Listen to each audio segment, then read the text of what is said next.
How's it going, guys? Today we're going to be taking a look at Randy Rhoads licks. A lot of you guys asked me about him when I did my most recent lesson on Jakey Lee licks. Just in case you missed that, you can watch that video up there. But also, so you don't miss killer lessons like that, or this one, if I may say so, you're going to be learning an awful lot today. Please like, subscribe, and hit the notification bell. I would really appreciate it.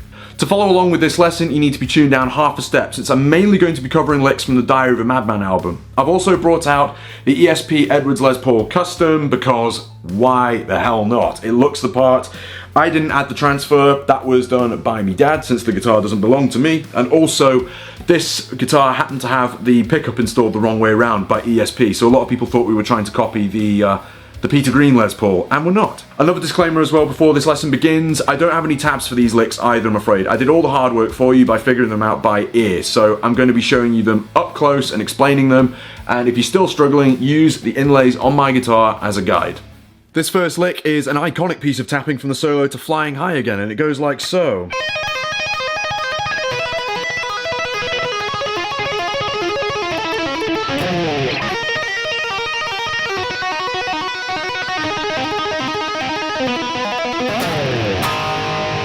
Alright, so all you need to learn for this is one pattern, and it goes starting on 9, 12, and 17, and you can either use, in my case, I prefer to use my ring finger because it's my favourite finger, but you can use your little finger as well. I would start off by hammering on to the 12th fret here on the high E, then we tap the 17th fret twice, pull off from 12 to 9, then back to 12 again. The pattern goes like so. And again. Then once you get that up to speed, all you do to carry the pattern on is go down a string, then up a fret. So you're moving like a knight in chess, and you go all the way down to the D string following that pattern.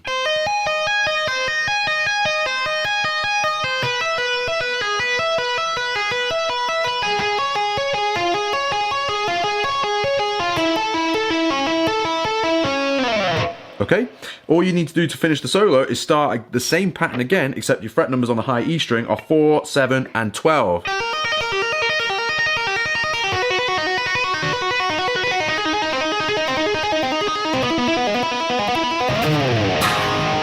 Fun fact, apparently George Lynch gave Randy Rhoads that idea. Very cool. Another really quick and easy repetitive lick for you from Mr. Crowley, and it goes like so.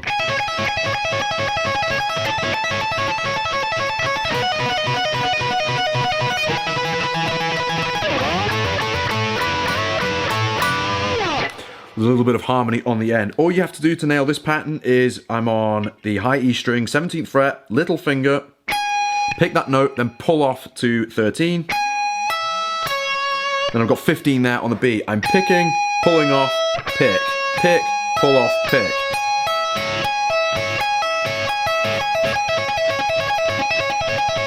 Get that pattern absorbed, then learn the other shapes, which are coming up now. Next shape, you move that little finger up a fret. Next one, we move down to do a C major triad. So it would be 15, 12 on the high E, and then 13 on the B. Then we do an F major triad to finish. So you've got 17, 13 on the high E again, except this time we've got 13 on the B as well. Really, really nice. And then the last thing I use to finish here is a really nice little harmonized lick here.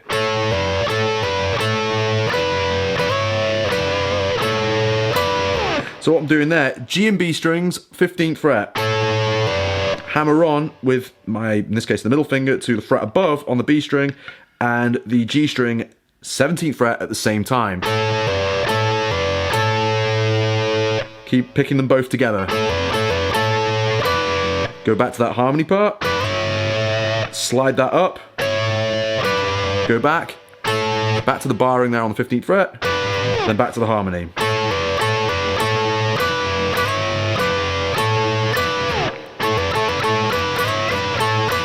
There you go. This is a fun one.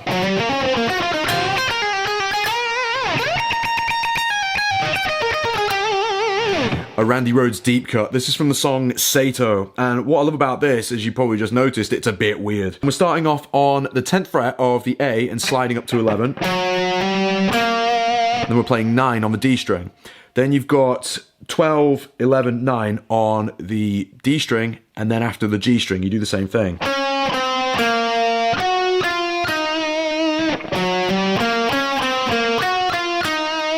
Then we've got this little unison bend. That's pretty straightforward. Then you've got this cool pattern on the B string.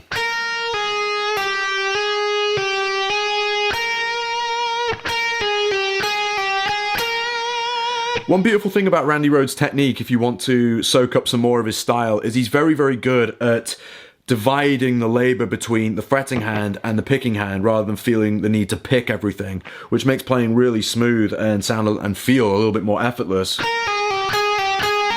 See that? I'm going pick, pull off, pick, pull off, hammer on, pick. This makes playing feel really, really nice. Then we're moving up to this guy here.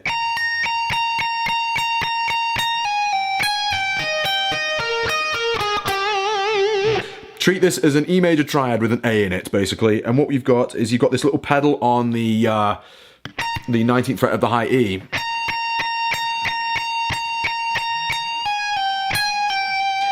can see the fret numbers there.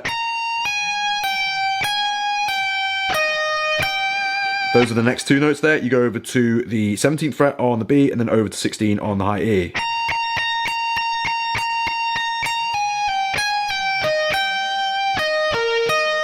This is the cool part for me. And on the G string, you're going 16, 14, 13 to finish the lick.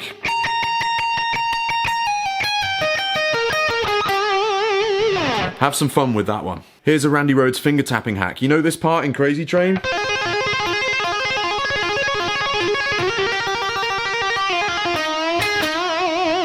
If you like, it's a recycled pattern that you also heard in Flying High Again just before.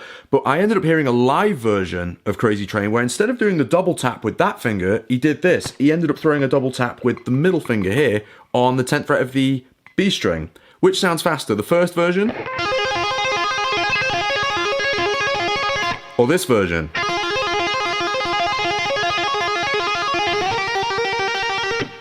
I think you'll find it's the second one. You'll recognize this too. Also from Crazy Train, and the best way for me to explain this, because it's a bit of a melee of notes, is break it up into little chunks. So it starts off, as I say, in the, well, it blends perfectly, something Randy Rhoads did a lot, the natural minor scale with the blues scale. So you can see the first chunk, here goes. Next chunk.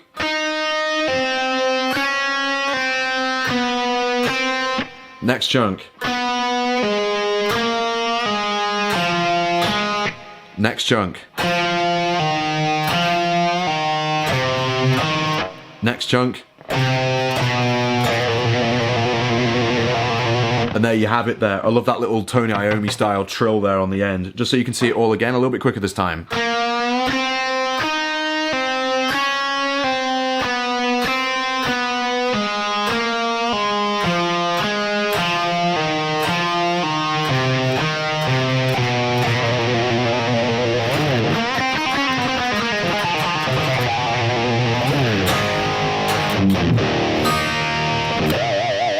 Now we're coming towards the end of this, we're going to start to dabble on Randy Rhoads' neoclassical side of life, and you might recognise this.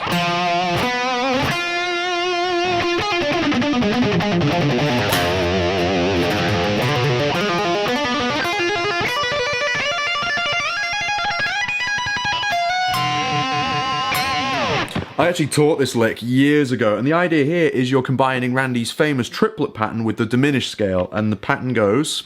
After you've done this, of course. D string, 4th fret. G string 5. B string 7. Now we're going to start on the 10th fret with the little finger on the B string, and we're going to follow this pattern. Watch closely.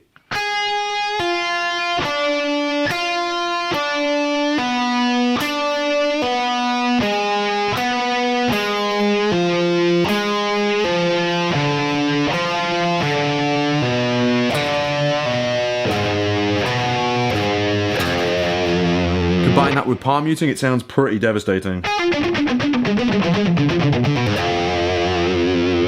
Then what we're going to do to finish it is we go back the way we came, but this time we're doing trills.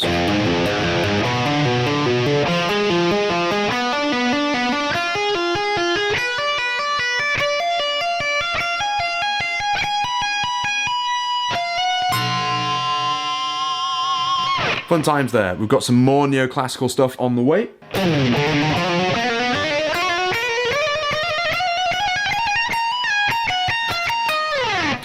You know where this came from too if you're a Randy Rhoads fan. Revelation Mother Earth. Dead simple. You're just combining trills in the E harmonic minor scale. You're going...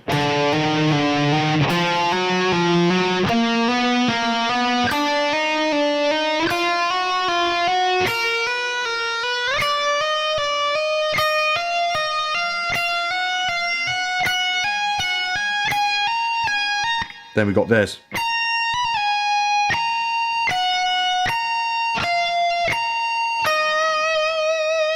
Really cool. Let's end on a riff.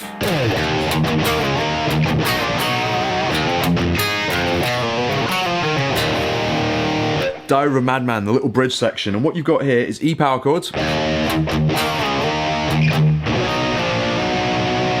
This is the main reason I'm teaching you this. You've got basically a B and C power chord there. But this time, with your little finger, you're tucking that in on the B string there to get that nice sixth interval, then sliding it. Love that. Could be a useful tool for writing riffs in the future. Then you've got a really cool Foxy Lady moment that comes afterwards.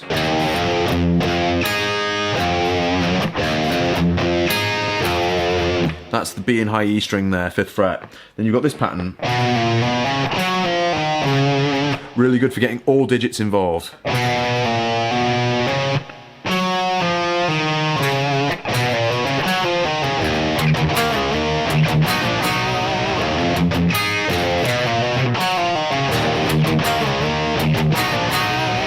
Add vibrato on there.